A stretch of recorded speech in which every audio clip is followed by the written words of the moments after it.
안녕하십니까 여러분, 베이퍼 나로입니다. 오늘은 조금 무거운 주제를 다시 한번 가지고 돌아왔습니다. 지난 12월 12일에 식약처에서 전자담배 관련된 분석 결과를 발표했는데요. 제목은 국내 액상형 전자담배 내 유해 의심 성분 분석 결과 발표라고 적혀 있습니다. 이 발표 자료에는 국내에서 유통되는 153가지의 액상을 무작위로 선발하여서 대마 성분인 THC, 폐질환 유발 물질로 의심되는 비타민 E 아세테이트, 디아세틸, 아세토인 등 총 7개 물질에 대해서 분석을 했다고 합니다. 결론을 좀 짧게 요약해서 말씀을 드리면 유해 물질이 아주 극소량 발견이 되었으나 이게 정말 유해할 만한 양인지 잘 모르겠으니 미국의 사태도 한번 지켜보고 우리도 따로 검사를 추가로 하겠다. 하지만 그때까지 전자담배 사용은 강력하게 중지할 것을 권고한다 라는 내용인데요. 과연 전자담배 사용을 정말 멈춰야 할지, 무슨 성분이 얼마나 검출이 되었고 그게 내 몸에 어떤 영향을 끼치는지에 대해서 한번 자세히 알아보는 시간을 가지도록 하겠습니다.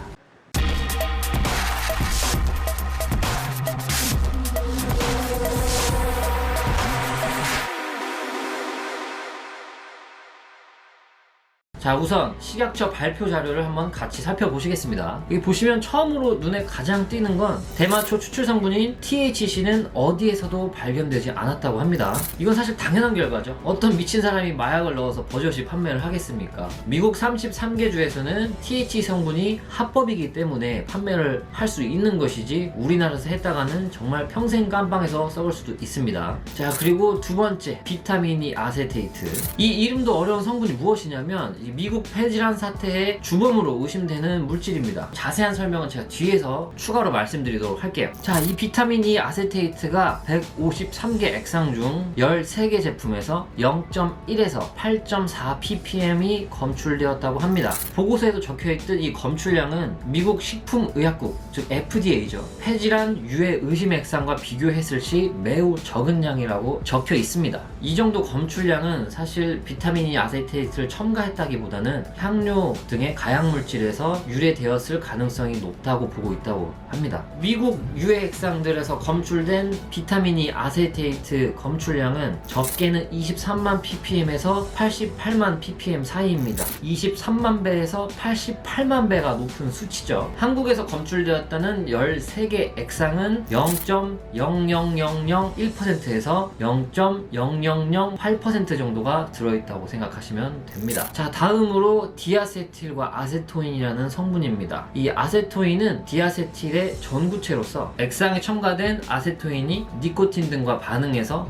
디아세틸이라는 성분을 만들어내는 것으로 알려 있습니다. 과흡입 시 팝콘렁이라고 하는 정식 명칭 폐쇄성 세기관지염이라는 폐질환을 일으키는 것으로 알려져 있습니다. 이 디아세틸 성분이 29개 제품에서 0.3에서 115 ppm, 아세토인은 30개 제품에서 0.8에서 840 ppm이 검출되었다고 합니다. 이것 또한 따지고 보면 최소 0.00003%, 많게는 0.001% 정도 첨가가 되어 있다고 볼 수 있겠네요. 자, 네 번째는 우리가 흔히 알고 있는 PG와 VG입니다. 액상의 주성분이죠. 지금까지는 이 두 성분에 대해 명확한 유해성이 보고되지 않았으나 추가 연구를 통해 인체의 유해성을 파악할 필요가 있다. 한마디로 지금까지는 딱히 문제될 걸 찾지는 못했다라는 소리죠. 자, 여기까지가 정부에서 발표한 유해성 조사의 대략적인 결과입니다. 검출된 성분들에 대해서 조금 자세히 설명드리겠습니다. 첫 번째, 비타민 E 아세테이트란 무엇인가? 대마초 성분이 원액으로는 사용이 힘들거나 너무 비싸기 때문에 그거에 대한 희석제로 사용되고 있는 성분입니다. PG, VG, 향료, 니코틴 등은 전부 수용성인데 반해서 THC 오일과 비타민 E 아세테이트는 이름에서도 알 수 있듯 지용성입니다. 요게 구강 섭취 시에는 유해하지 않은 편이나 폐로 흡입 시에는 중증 폐질환을 유발할 수 있다고 하네요. 요것은 미국 CDC 질병관리본부에서 발표한 자료입니다. 사실 제가 처음 보는 액상인 이 케이크 헤이즐넛 밀크 토바코라는 액상 하나만 제외를 하면 나머지 액상들은 다 0.1 ppm, 0.3 ppm 정도로 극소량이 검출이 되었습니다. 자, 이게 얼마나 작은 수치인지 한번 자세히 설명을 드려볼게요. 자, 미국에서 문제시되는 대마 액상을 딱 한 번 베이핑 함으로써 체내에 얻을 수 있는 비타민이 아세테이트를 아까 말씀드렸던 한국 액상으로 섭취하려면 최대 880만 회 베이핑을 해야 같은 양의 비타민이 아세테이트를 섭취할 수 있게 됩니다. 이게 얼마나 큰 수치냐면 담배 한 갑 분량을 베이핑 하시는 분들 기준으로 1일에 300회 정도 베이핑을 합니다. 이 300회로 880만 번을 만들려면 29,330일을 베이핑을 해야 되는데 이를 횟수로 따져보면 80년이에요. 아까 그 153개 액상 중에서 13개 액상을 내가 끊임없이 사용한다고 해도 80년을 펴야 미국에서 그 대마 액상 쓰는 사람 딱 한 번 핀 분량만큼의 비타민이 아세테이트를 섭취한다는 소리입니다. 80년. 제가 이와 관련돼서 좀 흥미로운 자료를 하나 읽었습니다. 식품의약품안전평가원 임상심사위원이자 의사이신 강윤희 위원님의 칼럼입니다. 밑에 요 줄이 핵심인데요. 매우 정밀한 HPLC 고성능 액체 크로마토그래피 비타민이 아세테이트를 검출하는 기기의 명칭인 것 같습니다. 이 검출 방법에 비타민이 아세테이트 정량 한계 0.899ppm으로서 이는 0.899ppm 미만의 결과는 신뢰할 수 없다는 뜻이다. 일부 제품에서 극미량의 비타민이 아세테이트가 이런 권고의 근거가 될 수 있다면 연초 담배는 우리나라에서 진작에 퇴출되었어야 마땅할 것이다 라고 적혀 있습니다. 이를 요약해보면 식약처에서 발표한 수치는 너무 미미해서 검출하기도 어려운 정도의 수치라는 소리입니다. 강윤희 위원님의 말에 의하면 사실 신뢰할 수 없다는 뜻이죠. 그래서 제가 비타민이 아세테이트가 검출되었다는 액상의 제조사에 문의를 해서 한번 물어봤습니다. 어떤 상황인지에 대해서요. 지금 식약처 발표 자료에 따르면 취급하시는 액상에서 비타민이 아세테이트가 검출이 되었다고 지금 발표를 했는데 이에 대해서 어떻게 생각하시나요? 사실 저희도 굉장히 당황스럽죠. 비타민이 아세테이트라는 물질이 존재한다는 것도 사실 문제가 되고 나서 알았습니다. 저희는 제조를 할 때 사용하지도 않고요. 비타민이 아세테이트라는 거를 검출을 해봤을 때도 나오지도 않았었고 굉장히 곤란한 상태입니다. 뭐 저희가 넣은 상태에서 물질이 나왔다고 하면은 저희가 처리를 하면 되는 건데 넣지도 않은 거에 대해서 나왔다고 하니까 제조사 입장에서는 굉장히 곤란한 상태죠. 제가 알기로 비타민이 아세테이트 검출 한계량이 0.899ppm으로 알고 있습니다. 식약처에서는 0.1, 0.3 이런 수치에 대해서 지금 발표를 했는데 요거에 대해서는 어떻게 생각하시나요?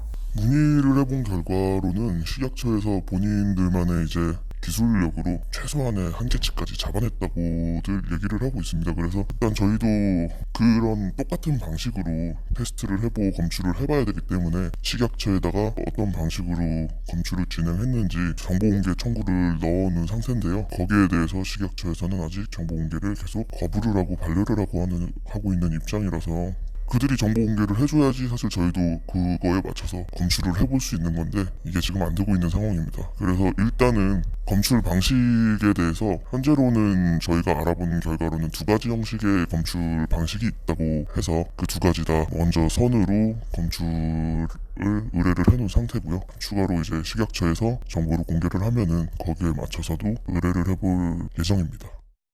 요약해보면 이 비타민이 아세테이트가 도대체 어디서 나왔는지 출처를 알 수가 없다. 자체적인 조사를 하고 있고 그대로 다시 재조사를 하려고 했는데 조사 방법에 대해서 정보 공개를 거부하고 있다고 합니다. 식품의약품안전평가원이라는 전문 기관에서 근무하시는 분이 보시기에도 발암물질 덩어리인 연초는 버젓이 판매를 하면서 전자담배에는 강력 사용 중지 권고를 내리는 이 사태가 논리적이지 못하다고 생각하시는 것 같습니다. 다음으로 디아세틸과 아세토인 엄청나게 위험한 거 아니냐라고 생각하실 수도 있습니다. 하지만 사실 디아세틸에 대한 논란은 해외에서는 이미 몇 년 전에 결론이 끝난 얘기예요. 영국 암협회에서 2018년 10월에 발표한 자료를 한번 살펴보겠습니다. 베이핑이 팝콘령을 유발하나요? 라는 제목의 기사예요. 시작부터 본론이 나옵니다. NO! 전자담배가 팝콘령이라고 불리는 폐질환을 유발한다는 증거는 없다. 전자담배 유저 중에 팝콘령으로 보고된 바는 없다라고 적혀 있습니다.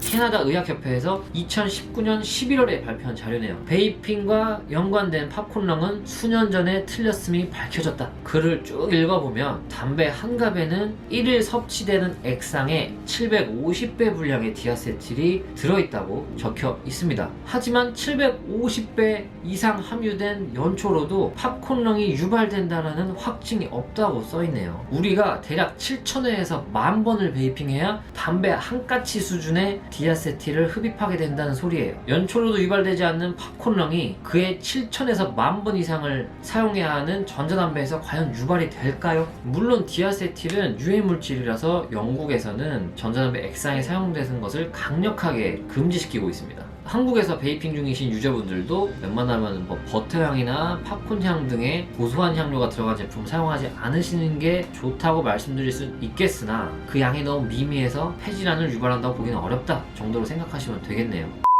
그래서 며칠간 굉장히 정신적으로 힘이 들었는데 식약처에서 발표한 자료를 토대로 나름의 공부를 좀 해보니까 되려 안심이 되는 기분이더라고요. 정부에서 비싼 돈 주고 유해물질이 요만큼밖에 안 들어있어요, 걱정 안 하셔도 돼요 라고 마치 말해주는 기분이었습니다. 이와 관련된 자료 한 가지만 더 보고 가실게요. 이베이프라는 전자담배 커뮤니티에 한국전자담배 총연합회에서 게시한 글입니다. 이 글은 이제 정부에서 발표한 자료를 토대로 관련형 전자담배와 액상형 전자담배 유해물질 성분을 비교한 글이에요. 아래 링크를 걸어 드릴 테니까 여러분도 시간 나실 때 한 번쯤 읽어보시면 굉장히 도움이 될 겁니다. 글 내용을 한번 살펴보시면 한눈에 보기에도 관련형 전자담배보다는 액상형 전자담배가 유해물질이 극히 적음을 알 수가 있습니다.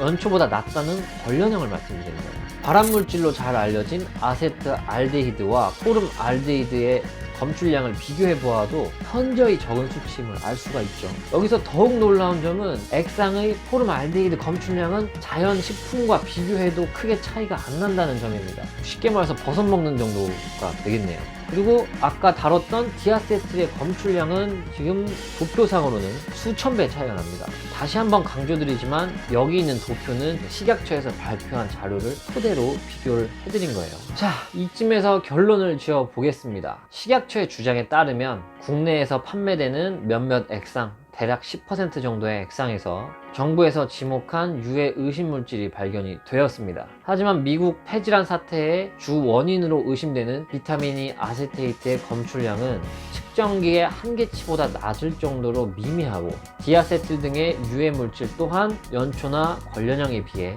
적게는 수백분의 1, 많게는 수천분의 1 수준으로 적다. 이 정도로 이해하시면 될 것 같습니다. 저는 의문이 생겼을 때 찾아봐야 직성이 풀리고 남에게 설명하지 못할 거를 권유하지 말자는 주의예요. 그래서 이번 사태에 관해서도 제가 공부를 이렇게 한 적이 있나 싶을 정도로 공부를 많이 했습니다.